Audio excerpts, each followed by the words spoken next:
नमस्कार दोस्तों, आप सभी का एक बार फिर से स्वागत है हमारे चैनल दुर्गा भक्ति मार्ग में। आज मैं आप सभी के लिए लेकर आई हूँ ज्येष्ठ माह में सुनी जाने वाली केले को सींचने की कहानी। किसी गांव में एक साहूकार और साहूकारनी रहते थे। साहूकार के एक बेटा और बेटी थे। बेटे की शादी हो चुकी थी। साहूकार की बहू बहुत ही धार्मिक प्रवृत्ति की थी। वह हर रोज पूजा पाठ करती। भगवान श्री हरि विष्णु की उसमें गहरी आस्था थी। वह हर रोज केले के पेड़ को सींचती, उसकी पूजा करती और केले के पेड़ के पास बैठकर भगवान विष्णु की पूजा किया करती। और जब वह केले के पेड़ को सींचने जाती और इस पर कथा सुनने जाती तो वह अपनी नंद को भी साथ लेकर जाती थी और उसे भी कथा सुनाकर पेड़ सींचने के लिए कहती। साथ ही वह हर रोज भगवान से प्रार्थना करती कि हे श्री हरि, मुझे एक पुत्र दे दो। मेरी मनोकामना अगर पूरी हो गई तो मैं अपनी ननद का विवाह आपसे कर दूंगी। तब वो रोज केले को सींचने आया करती तो ऐसी ही प्रार्थना करती। एक दिन भगवान ने सोचा कि ये रोज कहती है, यदि इसे बेटा मिल गया तो अपनी ननद का ब्याह मुझसे करेगी। इसकी मनोकामना पूरी कर देता हूँ, फिर देखता हूँ ये अपनी ननद का ब्याह मुझसे कैसे करती है। भगवान श्री हरि के आशीर्वाद से बहू गर्भवती हो जाती है और उसे एक सुंदर पुत्र की प्राप्ति होती है। लेकिन स्वभाववश मनोकामना पूरी होने पर वह अपना वचन भूल जाती है। लेकिन भगवान उसका वचन नहीं भूलते। जब उसका बेटा 1.25 महीने का हुआ और वो अपने बच्चे को लेकर मायके जाने लगी तो रास्ते में वही केले का पेड़ मिला जिसकी वो पूजा करती थी। जब वह केले के पेड़ के पास से गुजरी तो उसमें से एक आवाज़ आई, अरे तुम तो कहती थी यदि पुत्र हो जाए तो अपनी ननद का ब्याह मुझसे कर दोगी। अब तुम अपना वचन पूरा क्यों नहीं कर रही हो। यह सुनकर वह चौंक गई और आसपास देखने लगी, लेकिन उसे कोई नहीं दिखा। उसका पति भी उसके साथ जा रहा था, लेकिन उसे कोई आवाज़ नहीं आई। इतने में दोबारा आवाज़ आई।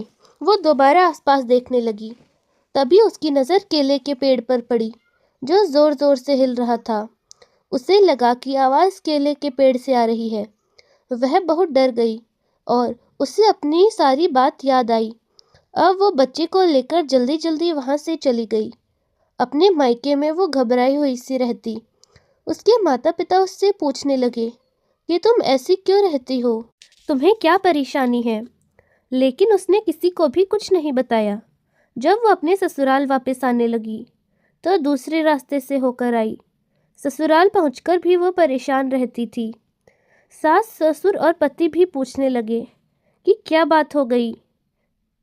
जब तुम अपने मायके गई थी तो बहुत खुश थी और आई हो तो उदास हो। वो बोली, कोई बात नहीं है, बस मेरी तबीयत कुछ ठीक नहीं लग रही, इसीलिए परेशान हूँ। तो सब बोले, कोई बात नहीं, आराम करो, लेकिन सुबह शाम अपने वचन को याद करो। वो परेशान रहती थी। तब एक दिन एक सुंदर युवक उसके घर आया। उसे देखकर साहूकार साहूकारनी ने पूछा, आप कौन है। वो बोली, मैं आपकी बहू का मुंह बोला भाई हूँ। साहूकार ने बहू को बुलवाया और पूछा, बहू क्या ये तुम्हारा भाई है। वह लड़के के पास गई और बोली, तुम कौन हो, मेरा भाई तो कोई नहीं है। वह लड़का धीरे से बोला, मैं वही केले का पेड़ हूँ, तो आपको आपका वचन याद दिलाने आया हूँ। आपको अपनी ननद की शादी मुझसे करनी है। यह सुनकर बहू बहुत घबरा गई। लड़का अंदर आकर बैठ गया और बोला, मैं लंबे समय से विदेश कमाने गया था, इसीलिए ये मुझे पहचान भी नहीं पा रही। अभी अभी गाँव लौटा हूँ, तो बहन से मिलने चला आया। साहूकार और साहूकारनी ने उसकी बात मान ली और वो उन्हीं के यहाँ रहने लगा। कुछ ही दिनों में उसने सबका दिल जीत लिया।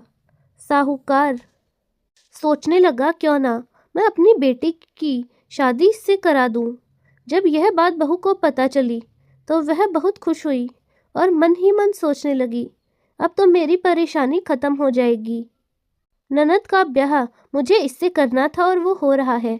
अब साहूकार और साहूकारनी ने अपनी बेटी का ब्याह उस युवक के साथ कर दिया। युवक अपनी पत्नी को लेकर वहां से चला गया। कुछ समय बाद एक दिन साहूकार और साहूकारनी ने अपनी बेटे को बुलाया और कहा कि बेटा, बहुत दिन हो गए तुम्हारी बहन की शादी हुए, उसके यहाँ जाओ। बेटा बहू से बोला, तैयार हो जाना, कल बहन के यहाँ जाएंगे। यह सुनकर बहू परेशान हो गई और सोचने लगी, ननद का ब्याह तो केले के पेड़ से हुआ है, हम कहाँ जाएंगे। इस समय वो भागकर केले के पास गई और वहाँ जाकर अपनी परेशानियों से बताई। भगवान, आपने मेरी ननद से ब्याह किया है, अब सब कह रहे हैं कि अपनी ननद के यहाँ हो आओ, हम कहाँ जाएं। तब केले के पेड़ से आवाज़ आई, तुम चिंता मत करो, यही अपने पति को लेकर आना, बाकी सब मैं देख लूँगा। तो वह खुश हुई और अपने घर चली गई। अगले दिन ननद के घर के लिए निकल गई। चलते चलते वह केले के पेड़ के पास पहुँचे। वहाँ आकर उन्होंने देखा, वहाँ केले का पेड़ नहीं था, बल्कि एक आलीशान बंगला था। खूब नौकर चाकर घूम रहे थे। यह देखकर बहू आश्चर्यचकित रह गई। अपने भाई भाभी को देखकर बहन बहुत खुश हुई और भाभी से बोली, भाभी, मुझे बहुत अच्छा ससुराल मिला है, मैं बहुत खुश हूँ। कुछ समय बाद बहू अपने पति से बोली, हमें घर वापस चलना चाहिए, बहुत देर हो गई है। उसका पति बोला, इतनी जल्दी क्या है, अभी तो आए हैं, थोड़ी देर और रुक सकते हैं। वो बोली, नहीं, हमें घर चलना चाहिए। वे दोनों अपने घर के लिए निकल पड़े। थोड़ी ही दूर पहुँचे थे कि उसका पति बोला, अरे मैं तो अपनी छतरी बहन के घर भूल आया हूँ, मैं वापस जाकर छतरी लाता हूँ। तब बहू मना करने लगी, नहीं नहीं, वापस मत जाओ।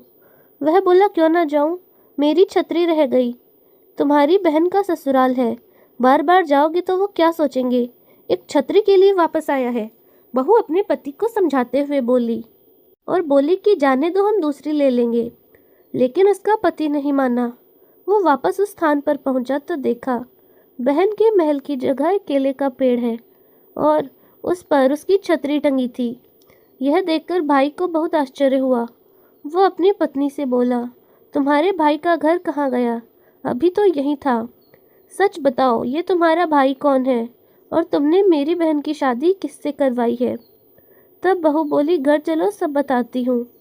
घर आने के बाद उसने अपने सास ससुर और पति को सारी सच्चाई बता दी और बोली, ननद की शादी केले के पेड़ से हुई है, भगवान से हुई है। यह सुनकर सभी खुश हुए और बोले, बहू, तुम्हारी पूजा पाठ के फलस्वरूप हमारी बेटी का विवाह भगवान से हुआ। भगवान जैसे केले के पेड़ को सींचने का फल आपने बहू और ननद जैसे इनको दिया, वैसा सबको देना। कहानी कहने वाले, सुनने वाले और हुकारा भरने वाले सबकी मनोकामनाओं को पूरा करना। अगर आपको यह वीडियो अच्छी लगी तो वीडियो को लाइक करें, शेयर करें और हमारे चैनल दुर्गा भक्ति मार्ग को ज़रूर सब्सक्राइब करें और ऐसी ही कथाएं सुनने के लिए हमारे साथ जुड़े रहें। जय श्री हरि।